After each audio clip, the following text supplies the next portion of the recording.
Hola, ¿qué tal? Buenas tardes. Te recuerdo mi nombre, soy Ilse Soto, soy sexóloga aquí en el Centro Cognos y como en el video pasado vamos a hablar de educación de la sexualidad. Bueno, nosotros hablamos sobre la educación de la sexualidad, que lamentablemente ese término se ha confundido con lo que es la educación sexual.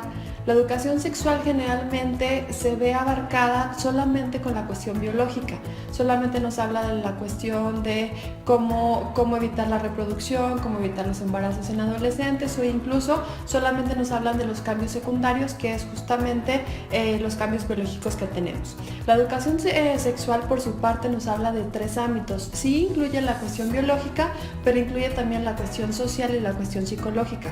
Si nosotros incluimos estos tres puntos, nosotros podemos hablar de una educación de la sexualidad en toda la plenitud y para todas las etapas de nuestra vida.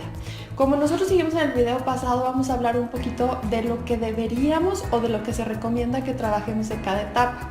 Nosotros iniciamos en la etapa de preescolar. En la etapa de preescolar lo que nosotros trabajamos con los niños es justamente el conocer su cuerpo, el que ellos identifiquen los nombres adecuados de cuáles son sus nombres. Vamos ahora sí que quitar esa educación que nos dieron un poquito a nosotros de hablar de seudónimos o de mitos. ¿Por qué? Porque entonces lo que nosotros estamos enseñando a nuestros niños es a tener una sexualidad de manera natural y que no la vean con morbos. Es decir, vamos a hablar de los nombres adecuados como lo es el pene y como lo es la vulva. Exactamente, estos son los temas adecuados o los términos adecuados que debemos de enseñar a nuestros niños. Otro punto también muy importante que tenemos que hablar es la cuestión de los valores. Tenemos que hablar del respeto, les hablamos de la cuestión de la aceptación, hablamos también.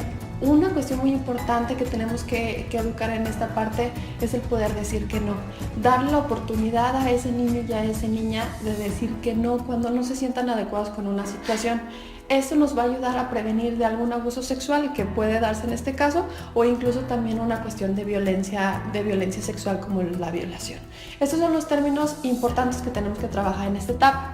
Más adelante, ya en la etapa de educación de la etapa escolar, tenemos que hablar también como de la cuestión de los cambios corporales, tenemos que hablar también de la inclusión, tenemos que hablar incluso de la discriminación, justamente para evitar este término, para que nosotros podamos hablar de la inclusión de las personas que tengan preferencia genérica como la nuestra o preferencia genérica distinta a la nosotras, como es la homosexualidad, como lo es la heterosexualidad o bien en el caso de la bisexualidad.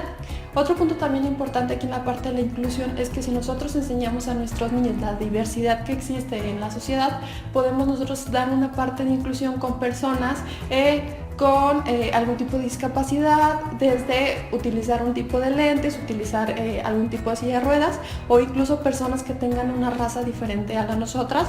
Puede ser cuestión, no lo sé, de cuestión de piel o cuestión de raza, y entonces nosotros estamos abriendo esta parte de la comunicación y de la inclusión para nuestros niños. Bueno, ya un poquito más adelante, cuando estamos ya en la etapa de la adolescencia, en la cuestión ya de la pubertad, que estamos hablando alrededor de los 9-10 años en adelante, nosotros ya tenemos que hablar justamente de los cambios secundarios, es decir, hablarle a nuestros niños y a nuestras niñas, a los dos por igual, de cuáles cambios van a pasar tanto en hombres como mujeres.